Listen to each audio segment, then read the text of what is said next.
Next up for me is this one called Ardennes 44. This is one I picked up mainly because of the Holland 44 game that I like so much. I thought that one was a lot of fun, really interesting, and this is kind of, well, it's a precursor to that title, so it's based on many of the same system concepts. Now, this is not a new game per se. It's a third printing, a third edition of this game, so that means it's been around for a while. But it's new to me, so I thought I'd go ahead and take a look at it. But before I do, I want to consider the idea of this subject for games. A lot of people often complain a little bit about the war game industry and that it falls back on a certain few battles over and over. There's always a Battle of the Bulge. There's always a Gettysburg game. There's always a North Africa and so on. These popular titles that seem to come up all the time. I kind of thought, well, does it come up all the time for me?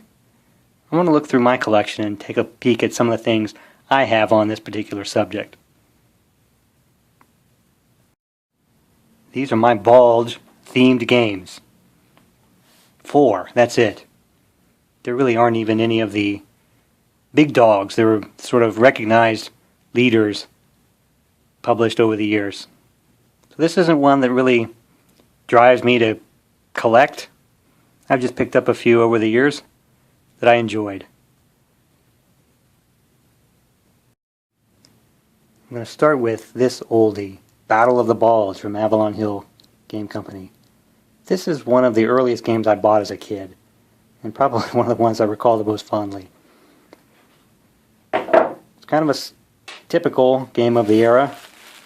A lot of homely counters and, simple blue, green, gray, and black, tan for the British there, monochrome, or two chrome, I guess I should say. A simple set of player aid cards. Nice appearance and order of battle card for both sides. And a basic set of rules. Fairly thin. As per the usual, they have a basic game and a slightly advanced game that has a little bit of chrome.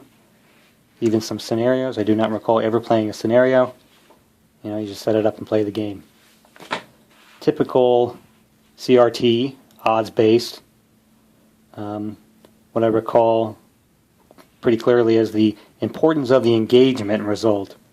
That with this system, managing the battles meant managing how you handled those engagement results.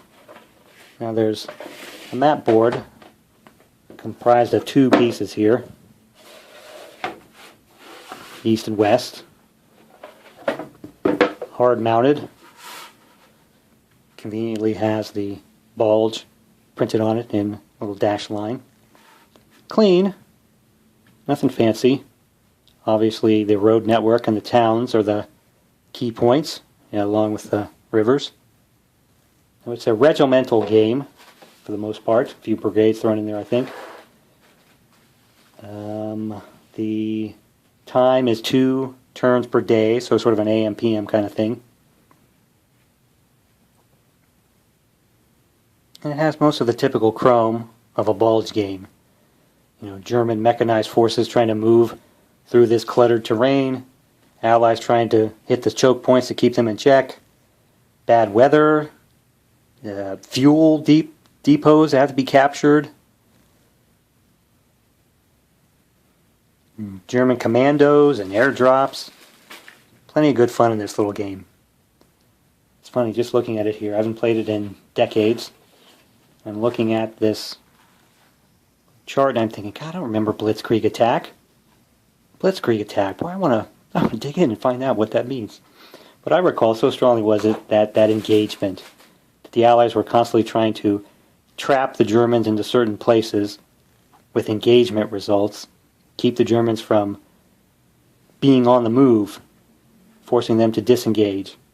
But then the Germans could actually use that to their advantage, keep the Allies from getting to a place where they needed to block, and then freeing it up for the faster German mechanized forces.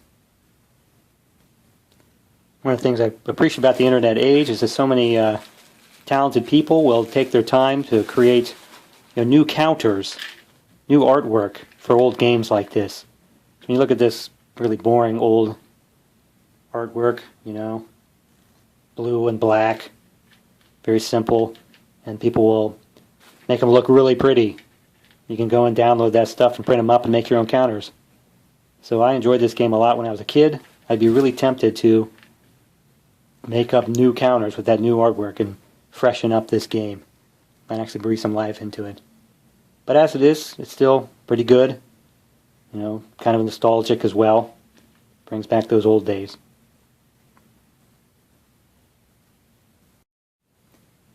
I must have been really happy with the Battle of the Bulge because it was 13 years before I got my next game on the subject. This is Ardennes from the Gamers. This is an entry in their standard combat series. That's the one that's supposed to be a little simpler, kind of has the bare bones of a move, shoot, exploit, supply kind of game system, and then a bunch of different titles offering some twists on it with their game-specific rules. I have to be a little careful with this one. I had a fire many years ago, actually a couple of years after I bought this, and the water damage kind of got this game and a few others. But this is a similar game to the Battle of the Bulge from Avalon Hill. I have to be careful with this map. It does have some damage. Going to make us a little warped and waterlogged. It's fine once I get it under plexi, but handling it is a little dicey. It's a little more colorful map, much bigger, probably about twice the size of that previous game. Of course, it has all the same locations, same towns being fought over. Though you can see this one has a far denser forest presentation on the map. This being the east map. West map's a little too delicate to unfold, but largely very similar. Now, the counters, luckily were in a little compartment, so they weren't harmed at all, but they are really much more colorful and very plentiful. To a large extent, they're brigades, regiments. A lot of the German armor is in Kampfgrups or battalions. They have much higher movement factors. This is a pretty typical SCS kind of presentation. That game system is heavy on overrun combats. That's one of the keys to this particular game, that with all the heavy wooded areas, overrun combats are generally occurring on roads and are pretty restricted. And one of the ways that's represented in the game is that while units can stack, they cannot move stack, so they move as individual units. So it makes it very hard to overrun. There's only 16 turns in the game, 1 turn per day, 2 player segments per turn. So there's not a lot of turns, but there's still a lot that goes on, many phases within a player turn. There's a bunch of counters, a whole lot more map. So while that old Battle of the Bulge game has, more than twice as many turns, they still play about the same amount of time. This being an SCS game, they have more combat activities. Barrage is a combat activity that results in a disorganization of a target.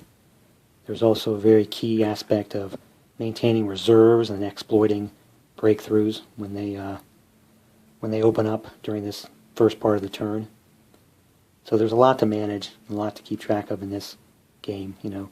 It's their standard combat series. It's not a simple series. Now the weather is more interesting in this game in that it is based on a table and a die roll, so it's a little more dynamic, so a little less predictable than the previous game. So it gives a little more fluidity to repeated playings. You can't be absolutely sure when you're going to have your air cover. And the combat table, if I can get a look at that, is a little heavier on losses. There's some retreats, but far more losses because there's far more steps involved. The Battle of the Bulge game had single step units, so they were heavy on retreats and engagements. This is much more heavy on losses. But to a large extent, this has the same kind of special rules. Bridge demolition, the commando teams, the German airdrop, and supply considerations. Kind of like the fuel supply in the last game. There are supply dumps and supply units that have to move around to keep the Germans operating at their full capacity. And in typical gamers fashion, there's plenty of scenarios, but you know, that's just filler in the rule book. Set up, play the whole thing. It's not that long. So it's a pretty good representation, slightly more detailed, but not overwhelmingly slow. Plays reasonably fast for SCS, but there's still a lot of things to keep your attention. It's more involved in terms of the players' interaction than the Battle of the Bulge was.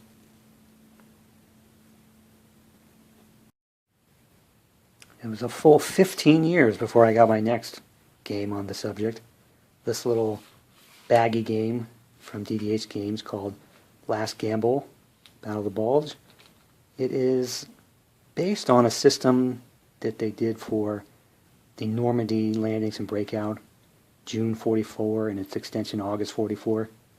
It's just a nice little game system that I like. It's a fairly simple set of rules. Not a lot to it really.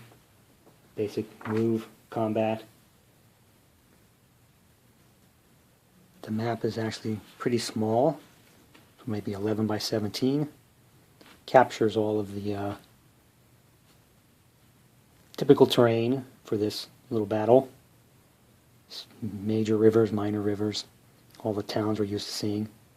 Obviously the representation of the rough terrain is in, you know, the colors as well as the forest representations. Counters are pretty colorful, you know. I like these counters. They keep up the divisional badges on the units that were present in those Normandy games. Basically, they're divisions with, you know, artillery units, some air power represented by their own counters, as well as the typical play counters. Most of the same kind of rules are here. The commando teams, the supply, the weather, with the air power.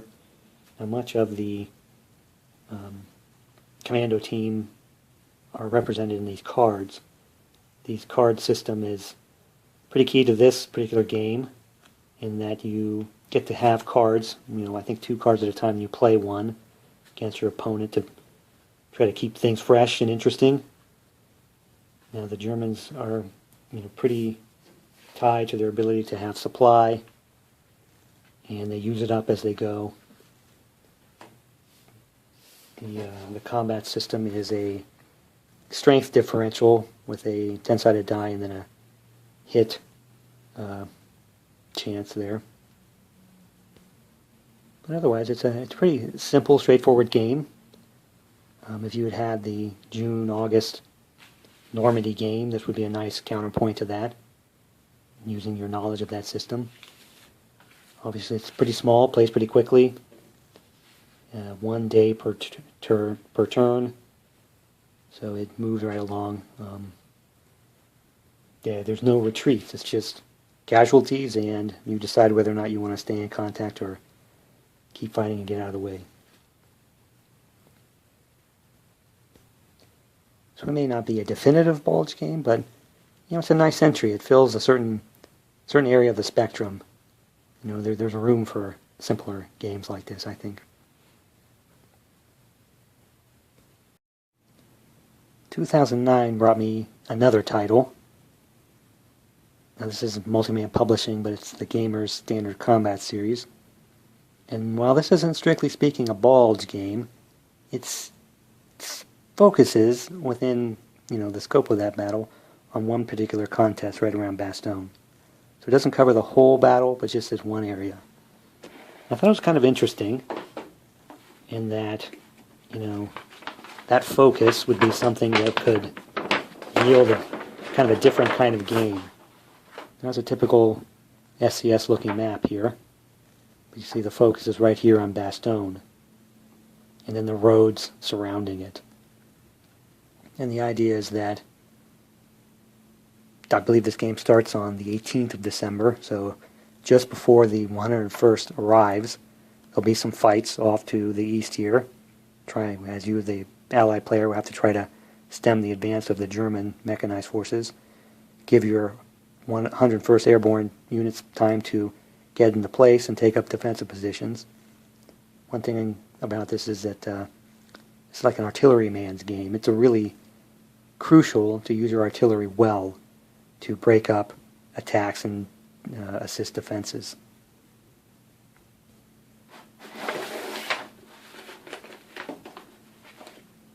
Counters are kind of the typical gamers type.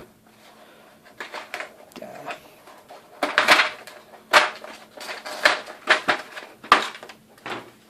really aren't that many.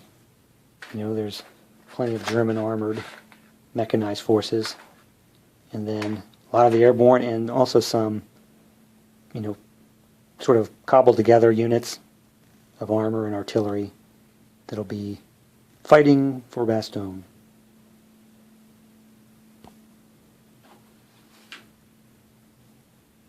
Now, in many respects, this is a pretty typical SCS game. You know, shoot, move, exploit, that kind of thing. But I think what's interesting is the way you win. It's not strictly speaking a game where you need to take Bastogne to win, because the Germans don't win the war by taking Bastogne. They win the war by, you know, continuing on across the Meuse and get to Antwerp. So the Germans have a different path to victory. They can win by securing these routes around the town. They can win by making sure they don't lose too many forces in, you know, trying to win, to secure these routes. And of course they can also gain victory points by capturing the town itself. But if they do that by eliminating all their units, they're going to be kind of, you know, cutting off their nose to spite their face. It won't help them in the greater, you know, operational sense of this battle. So this is a different kind of game for SCS. It focuses on, you know, one small aspect of a larger operation. Not necessarily just a smash and exploit kind of game. Uses some different kinds of power to get to where you're going. You know, very heavy use of artillery. And, you know, it's not necessarily, strictly speaking, a Bulge game, but it's certainly in the family of Bulge games. And now, approximately 10 years later, my next edition. I don't know if it'll be my last, but it's my latest. Ardennes 44. Very new game. I can't even get the box open. Now it has a lot of the same hallmarks of the other 44 titles. The one I know of is pretty well is Holland 44. It has a lot of the same rules and concepts. This map is really big. Divided into two. It's essentially the same size as the Gamers Ardennes game. Covers most of the same area.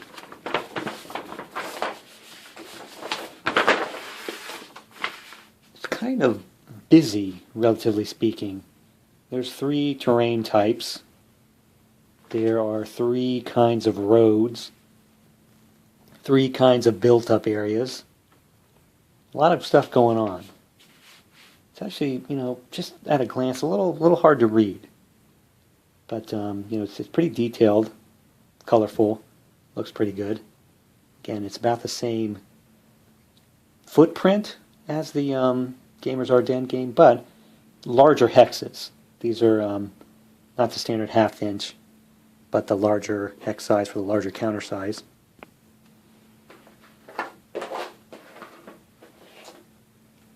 These are the counters.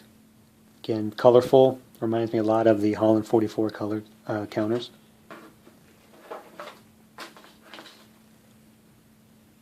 And the Germans. Something of a break with tradition. the gray for the SS. Hexes are about 1.5 miles. Units are mostly regiments, battalions, some brigades thrown in there. Time scale is about 2 turns per day, but there is a special night turn, so things can still happen on night turns, just they're not full, like, AM, PM day turns. And of course it has many of the same special rules. Commando units for the Germans, the 150th Panzer Brigade here. Fuel restrictions. The system in general has limitations on artillery ammunition, and that shows up more prominently for the Germans than the Allies. Weather conditions and other effects for like air combat and so on.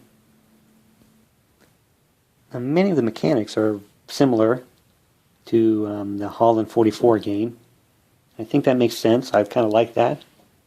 Effectively, Holland 44, Operation Martin Garden, is just a Bulge attack to the east. Allies driving a wedge, trying to hit the river and failed. This is just a Bulge attack to the west. Germans trying to hit the bridges on the Meuse River and failing. So there's a nice, balance between the two games I think I'm going to enjoy. Now for my collection, this will probably be the most complicated Bulge game that I have. It's 30 pages of rules, not exactly densely packed, but there's a whole lot of things going on in this game. Different kinds of movement, different kinds of combat, different restrictions on who can stack together and when and how many and so on. So there's a lot of detail in this, but it's the same detail that's in the Holland 44 game, so it's pretty familiar to me. So I think I have pretty good expectations for this game. I don't know how it plays yet. I'll do more on that later. But in terms of how it compares to the other ones in my collection, a little bigger, probably the most complicated, but I don't think it's overwhelmingly complicated in the grand scheme of things by any means. And of course my little collection barely scratches the surface of all the titles available. And it kind of got me to thinking, well, why is that? Why are there so many titles on this subject? I don't buy that it's just because we have a cultural bias or we romanticize the battle out of proportion to its, maybe historical importance. I think of it as just a game subject. And as a game, it gives you a lot of really interesting things. It's a well-defined area, well-defined time frame. You have a certain number of resources at your disposal. I think more importantly, as a player, it forces you to be pretty well-rounded. As the Germans, you start off on the operational attack. You're going to peter out, and in order to win the game, you have to then switch to the operational defense. And of course, for the Allies, it's just the opposite. You start out with that desperation defense, and then by the end of the game, if you weren't not just local counterattacking, but then counterattacking on the entire front, you're not going to win. So I think it gives you as a player basically everything to do in one subject. Usually, both of these titles cover all of that. This one's an exception. You're pretty much on the defense the whole time as the Allies, but a true Bulge game covers both the attack and the defense for both sides. So I think as pure game, it kind of gives you a whole lot to work with. I can't always say that about all titles. Some games are just one thing or another.